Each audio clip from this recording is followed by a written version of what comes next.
concisa, que o Senhor revele aos nossos corações tudo aquilo que o Senhor quer falar conosco nessa noite. Que a Tua palavra seja luz, revelação para a nossa alma, que nós venhamos a entender e que os nossos corações estejam abertos para a Tua verdade, em nome de Jesus. Amém? Vamos lá então. O que acontece depois da morte? Alguns pontos que nós vamos entender hoje. O primeiro, a alma permanece dormindo após a morte, que muitas pessoas acreditam que após a morte a pessoa ela permanece dormindo até a volta de Jesus, até o tribunal de Cristo, etc. Vamos entender isso. Fica ou não fica? A alma é reunida aos seus antepassados, ou seja, depois que você morre, você vai reencontrar seus antepassados, os seus familiares que já morreram, você vai reencontrar eles, você vai reconhecer eles. Outro ponto que a gente vai ver, onde é esse lugar de encontro? Aonde você vai encontrar eles? E outra coisa que a gente vai entender também no decorrer das aulas esse lugar é a sepultura ou não é? Então nós vamos entender isso, amém? Mas Silvia, pode me ajudar na leitura hoje? Fazendo um grande favor? Amém. Gênesis capítulo 25, verso 8. Gênesis 25, verso 8. Se você tiver NVI aí, melhor ainda, que aí nós vamos entender. 25, verso 8. Isso, Gênesis capítulo 25. Esse é o primeiro texto que nós vamos estudar ele hoje, tá? Eu creio que vai ser benção. Pode ler, se achou aí, pode ler. Morreu em boa velhice, em idade bem avançada, e foi reunido aos seus antepassados. Olha o texto. Olha o texto. Quem que está morrendo aí? Abraão? Quem está morrendo aí é Abraão. Abraão. A morte de Abraão. Observe, lê o verso 7. Para nós termos a certeza que é Abraão. Abraão viveu 175 anos. Morreu em boa velhice, em idade bem avançada, e foi reunido aos seus antepassados. Olha o texto. Abraão morreu em boa velhice, e quando ele morre, diz as Escrituras que ele vai reencontrar os seus antepassados. Quem são os seus antepassados? Os seus familiares que morreram antes dele. Seu pai Terá, entre outros da família de Abraão que já morreram. Ou seja, irmãos, esse texto, pelo menos para mim, está muito mais do que claro que depois que você morre, você primeiro não vai ficar dormindo, porque se ele vai morrer e encontrar os seus antepassados, ele não está dormindo. Ele não está dormindo. E segundo, ele tem consciência de quem são seus familiares. E terceiro, não só consciência, mas ele vai reencontrar os seus familiares. Um deles que nós conhecemos é o seu pai Terá. Então observe, para mim, irmãos, está muito claro esse texto. Não tem contestação, tá? Ah, pastor, mas será que o texto não está dizendo que ele vai se reencontrar porque vai ser sepultado junto com seus familiares? Irmãos, não tem como. Por quê? Porque o texto diz que Abraão morreu e foi enterrado, sepultado em Hebrom, na terra de Canaã. Parte da família dele morreu em Ur dos Caldeus e parte da família dele morreu em Harã. Então observe, de Hebrom até Harã, que é mais perto do que Ur dos Caldeus, é mais ou menos 1.500 quilômetros, irmãos. Hoje, para fazer essa viagem é fácil. Você pega um carro, um avião, você vai até mais rápido. Mas imagina viajar 1.200 quilômetros naquela época. Mas a Bíblia diz que Abraão foi enterrado em Hebrom, em Israel. Então observe, quando o texto diz que ele vai reencontrar os seus familiares, não é na sepultura, irmãos. Não é que ele vai ser enterrado junto com seus familiares. Porque ele foi enterrado em Hebrom, parte de seus familiares foi enterrado em Ur dos Caldeus e parte foi enterrado em Arã-Padã. E esses antepassados que ele vai encontrar também não é no velório. Porque imagina, como que alguém ia andar 1.200 quilômetros para avisar os familiares, mais de 1.200 quilômetros para avisar os familiares de Eliú dos Caldeus para vir para o velório? Então, irmãos, é só quem não quer enxergar. Mas o texto é claro em dizer que Abraão, que o texto está dizendo que Abraão, quando morreu, depois da sua morte, ele foi reencontrar os seus familiares no mundo dos mortos, no mundo do além. E aí nós vamos estudar hoje também aonde fica o mundo dos mortos. E a Bíblia diz, irmã Silvia, irmã Adriana, não sei se vocês sabem, que o mundo dos mortos tem muitas portas. E ai do salvo se não fosse os anjos do Senhor conduzi-los, diz as Escrituras no original, escoltá-los até o paraíso. Porque esse lugar é um lugar de muito medo, de muito pavor, é um lugar estrondoso, é um lugar terrível. Vamos chegar lá, se der tempo, né? Se der tempo. Vocês estão conseguindo entender? Irmão, para mim está muito claro. Lê o texto de novo, irmã Silvia, verso 7 e verso 8, fazendo um favor. Abraão viveu 175 anos. Morreu em boa velhice, em idade bem avançada, e foi reunido aos seus antepassados. Na tradução que eu estou lendo aqui, que é a NTLH, está escrito assim, ele morreu bem velho e foi reunir-se com seus antepassados no mundo dos mortos. Se na sua Bíblia não está escrito no mundo dos mortos, acrescenta, porque tem que ter. Você viu, irmãos, o erro de tradução? O problema de você estudar as Escrituras Sagradas na tradução portuguesa é isso, irmão, que muitas palavras eles comem, eles arrancam, eles não colocam o verdadeiro sentido e real dos textos originais. Porque o texto vai dizer assim, ele morreu bem velho e foi reunir-se com seus antepassados no mundo dos mortos. Pode falar, irmã Adriana. Minha tá Abraão expirou e morreu em boa velhice, velho e farto de dias, e foi congregado ao seu povo. Foi congregado ao seu povo, é o mesmo sentido. É isso aí. Mas aí, irmã Adriana, você acrescenta assim, ele foi reunir-se com seus antepassados no mundo dos mortos. Olha o texto, no mundo dos mortos.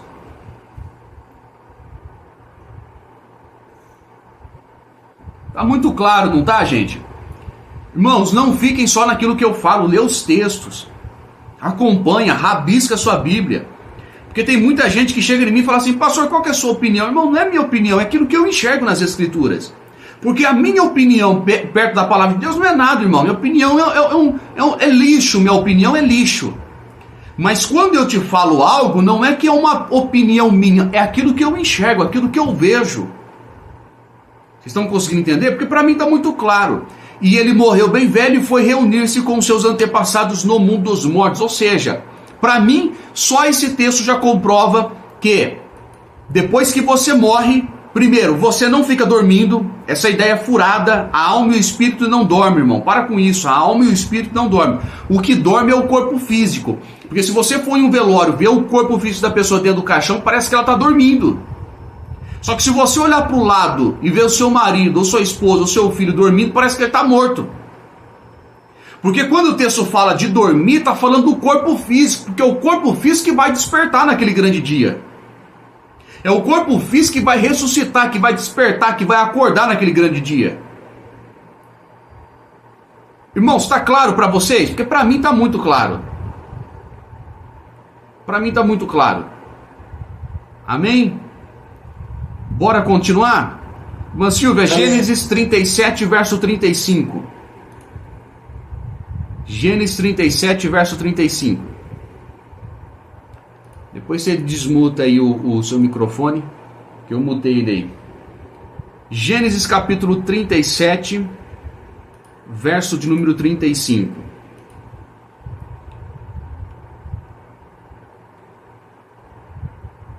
E eu não quero parar só nessa aula não.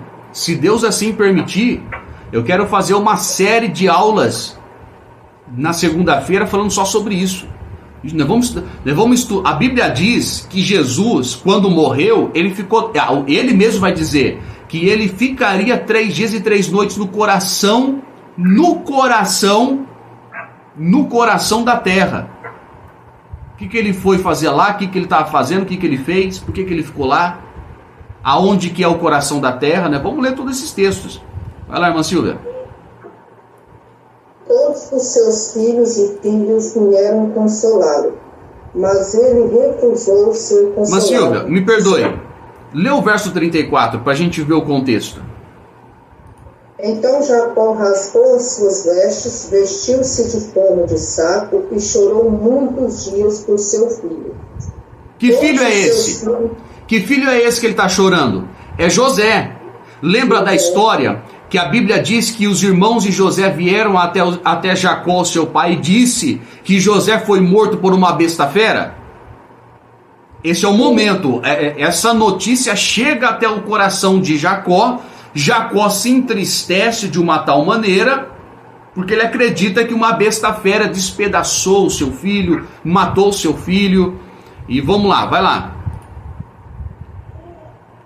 Todos os seus filhos e filhas vieram consolá-lo, mas ele recusou ser consolado, dizendo: não, chorando descerei à sepultura, para junto de meu filho. E continuou a chorar por ele. Neste meio tempo, no Egito, os midianitas... Passou despercebido, ó. Olha o verso 35. Todos os seus filhos e filhas tentaram consolá-lo, mas ele, Jacó, não quis ser consolado. E Jacó disse, olha o que Jacó vai dizer, irmãos, é que passa desapercebido. Olha o que Jacó vai dizer: vou ficar de luto por meu filho, até que eu vá me encontrar com ele no mundo dos mortos, na minha tradução. Ou seja, o texto está dizendo que Jacó acredita que após a morte dele vai se reencontrar com seu filho, na ideia de reconhecer, saber quem que é o filho dele, vai saber que é o filho dele, vai reencontrar com o filho dele.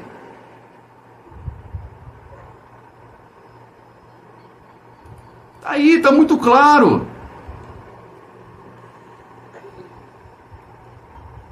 Agora, pode ter muitas especulações, irmãos. Por quê? Porque as pessoas podem achar que ele vai no velório do filho. Mas se José realmente morreu despedaçado por uma besta fera, onde está o corpo dele? Porque parte do corpo dele está dentro do estômago da besta fera. Aonde está o corpo dele? Não tem corpo, irmãos.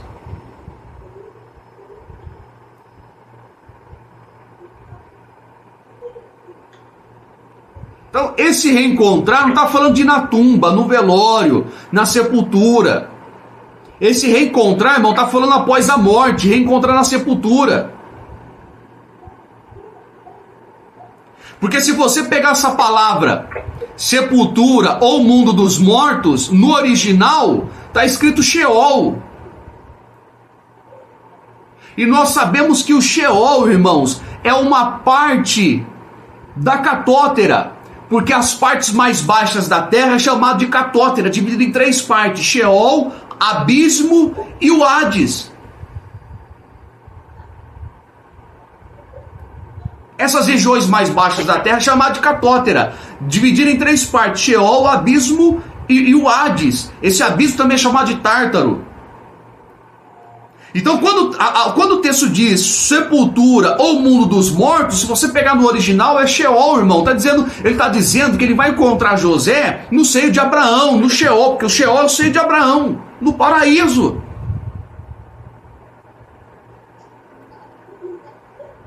Quem está conseguindo entender? Então, quando ele fala que vai reencontrar o seu filho, não está falando que vai encontrar o seu filho na tumba, no velório. Não, irmão, está falando que vai encontrar o seu filho após a morte. Faz sentido, né? Porque corpo morto não vai se encontrar com o corpo morto. Né? Irmã Silvia, só não consegue enxergar quem não quer. Porque observe, é claro, irmãos, ninguém é obrigado a crer. Tá? Eu não creio. Estou lendo, está claro, mas eu não creio. Tudo bem. Mas, irmão, negar que esse texto é claro é burrice. Me desculpe a sinceridade, mas é burrice, porque está muito claro. Pega no original essa palavra sepultura, o mundo dos mortos. Depois eu tenho aqui, eu vou mandar para vocês no WhatsApp. É Sheol. Sheol está falando de Abraão, do paraíso, que é a mesma coisa. Então observe. Já respondemos aqui algumas perguntas. Qual? Você não fica dormindo, você fica acordado, sua alma e seu espírito permanecem acordado, consciente, com memória, e você reencontrará os seus familiares. E aonde? Qual que é o local que você vai reencontrar os seus familiares? No mundo dos mortos. É claro, se for salvo no paraíso, né? Se ele estiver salvo no paraíso. No Sheol, no paraíso, no seio de Abraão. Esse é o lugar onde nós vamos reencontrar eles. Glória a Deus. Então observe, se alguém da sua família... É por isso, irmão, que ninguém deveria ficar triste na morte de alguém. Porque a morte de um familiar é um desligamento só desse mundo, irmão. Desse plano de existência. Porque observe, a pessoa permanece viva, acordada e consciente, só que num outro plano de existência. Ela só deixa de existir nesse plano de existência. Ela só deixa de existir nesse mundo físico. Nesse mundo físico, mas ela continua vivendo no mundo espiritual. E assim que você partir para a eternidade, ou que Jesus te voltar e te buscar, você vai reencontrar os seus familiares. Na verdade, nós na eternidade seremos todos uma família só. Irmãos, deixa eu falar aqui para vocês. Isso é tão profundo, é tão poderoso que eu não tenho tempo hoje, mas eu posso te provar na Bíblia, nas Escrituras, que a mesma característica que você tem aqui, você vai ter na eternidade. A mesma, irmão, a mesma. Até o tipo de roupa que você veste. Ah, pastor, aí o senhor está falando loucura. Eu te provo na Bíblia, irmão. Eu te provo na Bíblia. Hoje não dá tempo. Mas você vai ter... Então quando você olhar aí para... Quando você vê, às vezes seus pais já faleceram, seus avós faleceram, você sabe como que era o jeitinho da sua mãe, o jeitinho do seu pai, dos seus avós. Quando você for para a eternidade, você olhar ele, você vai reconhecer. Porque as características são a mesma. Lembrando, esse corpo físico seu é uma sombra, é uma cópia, é uma figura de um corpo espiritual. E eu posso te provar na Bíblia que o teu corpo espiritual tem olho, tem língua, tem boca, tem perna, tem braço, tem tudo, irmão, que o seu corpo físico tem. Porque o seu corpo físico é uma sombra das coisas do seu corpo espiritual. Lá em Hebreus, o texto vai dizer, Hebreus capítulo 11, pela fé entendemos que os mundos pela palavra de Deus foram criados. Mundos, no plural, mundo espiritual e mundo físico. Nós cremos que pela palavra de Deus foram criados. Que tudo aquilo que foi criado não foi criado daquilo que eu vejo, mas daquilo que eu não vejo. Ou seja, tudo aquilo que existe no mundo físico não foi criado daquilo que eu vejo. Foi criado no mundo espiritual, daquilo que eu não vejo. Porque tudo que existe aqui é uma sombra, uma cópia, uma figura. Quem está conseguindo pegar? Amém. Irmã Adriana, faz a sua pergunta que nós vamos ler outro texto aqui, tá? Tá. Mas nós vamos ter lembranças do que vivemos aqui? Vai ter lembrança do que viveu. Irmão, a memória não se perde. Por quê? Porque a memória é uma capacidade da sua alma. A alma do ser humano, ela tem 3 faculdades: mente, vontade e emoção. Na mente tá suas memórias, suas lembranças, tá tudo. Quem está conseguindo entender? Então, a sua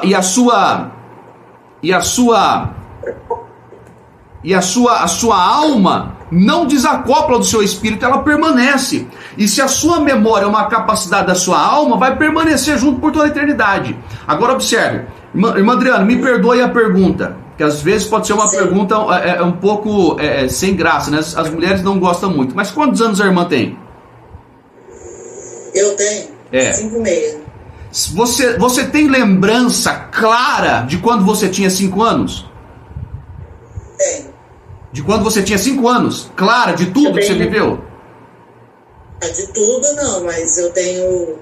A minha mãe fala que eu tenho lembrança de quando eu tinha 3 anos de idade. 3 anos? Então sua memória é muito boa. Que bom. Eu ia na creche, ela falou que eu tinha 3 anos.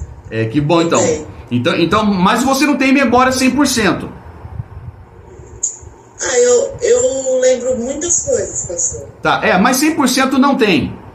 A irmã tem uma memória boa, mas observe, a maioria das pessoas não tem memória memória clara de 15, 20, 30, 40 anos atrás. Por quê? Minha filha adolescente, ela esquece fácil das coisas também. Então, porque observe, porque conforme o tempo passa, você vai se esquecendo de algumas coisas que passou. Então observe, depois que Jesus voltar, diz as Escrituras que Jesus vai reinar nessa terra por 1000 anos, que é um milênio. Jesus volta, ele reina nessa terra por 1000 anos. Os vencedores vão reinar com ele. Então imagina, você reinando com Cristo. Conforme o tempo for passando, irmão, se com 60, 70 anos você esquece daquilo que você viveu quando você tinha 10, imagina 1000 anos. Então quando você chegar na eternidade, você já chega na eternidade esquecendo totalmente dessa vida que você tinha aqui. Não porque você não tem a lembrança, você não carrega a memória consigo, mas é que você vai perdendo a memória, irmão. Porque o único que sabe de todas as coisas, o único que é onisciente, que sabe todas as coisas, é só Deus. Quem está conseguindo entender? Amém. Então imagina, nós aqui com 60, 50, eu tenho 30 anos, irmão, eu não lembro de nada de quando eu tenho 5 anos, eu não lembro de nada. Eu vou fazer 37, não lembro de nada de quando eu tinha 5 anos. Agora imagine no milênio. Depois de 100 anos, irmão, eu já esqueci tudo que eu vivi aqui. Mas não é que eu perco a memória. É que conforme o tempo vai passando, irmão, você vai se esquecendo. É natural isso. Vocês estão conseguindo entender? Está muito claro? Então vamos lá, vamos para mais um texto aí. Deixa eu provar aqui. Lucas capítulo 16, verso 19. Lucas 16, verso 19. Esse texto aqui eu já falei muito para os irmãos, mas não custa repetir. Verso 19, pode ler. No mesmo capítulo? Isso, capítulo 16, verso 19 de Lucas. É Lucas.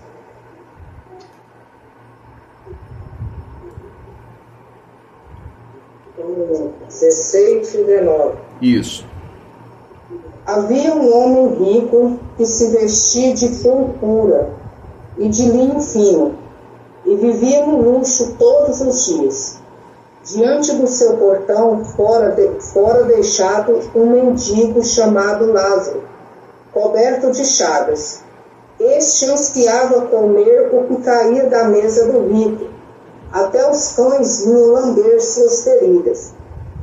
Chegou o dia em que o mendigo morreu, e os anjos o levaram para junto de Abraão. O rico também morreu e foi sepultado. Observe um detalhe. E aconteceu que o mendigo morreu e foi levado. Essa palavra levado no original dá a ideia de escoltado. Pastor, por que ele precisa? Porque observe, irmãos, só há necessidade de uma escolta quando há uma necessidade de proteger algo. Porque se não há necessidade de proteger, não precisa de escolta. Só há necessidade de uma escolta quando precisa proteger algo. Essa palavra levado no original dá a ideia de escoltado. Observe, se os anjos estão escoltando ele, é porque é uma necessidade de escoltá-lo. Pastor, por que escoltar ele? Daqui a pouco vamos entender. Mas o que você precisa entender? Que quando um salvo morre, os anjos da luz, os anjos do Senhor, vêm buscar o se salvo e leva ele até o paraíso.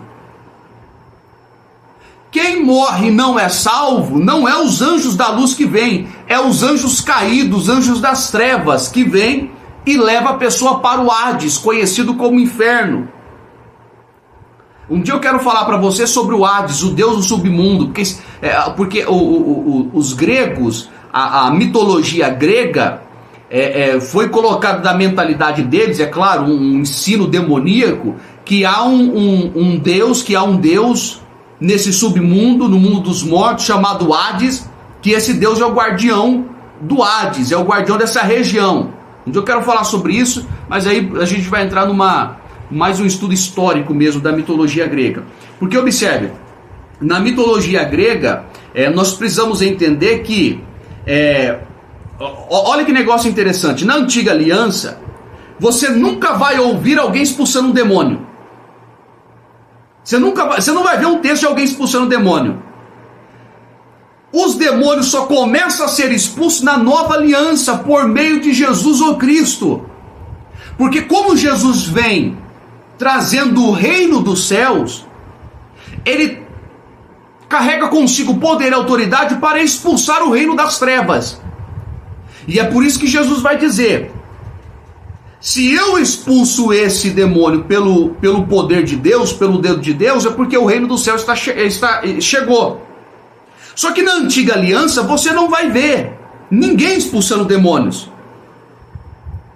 É um milagre, é o único milagre que na antiga aliança você não vê. Por causa disso, ninguém tinha o conhecimento de demônios, essas coisas. Então observe, quem mexia com essas coisas das trevas, quem mexia achava, irmão, que os demônios era algo bom. Principalmente os gregos achavam que os demônios era coisas boas, e não só coisas boas, mas eles achavam que os demônios intercediam por Deus por eles. Porque eles se achavam tão pequenos, tão indignos, que eles não eram capazes de ter acesso direto a Deus. Então os demônios colocaram na mentalidade deles que eles seriam intercessores entre ele e os deuses.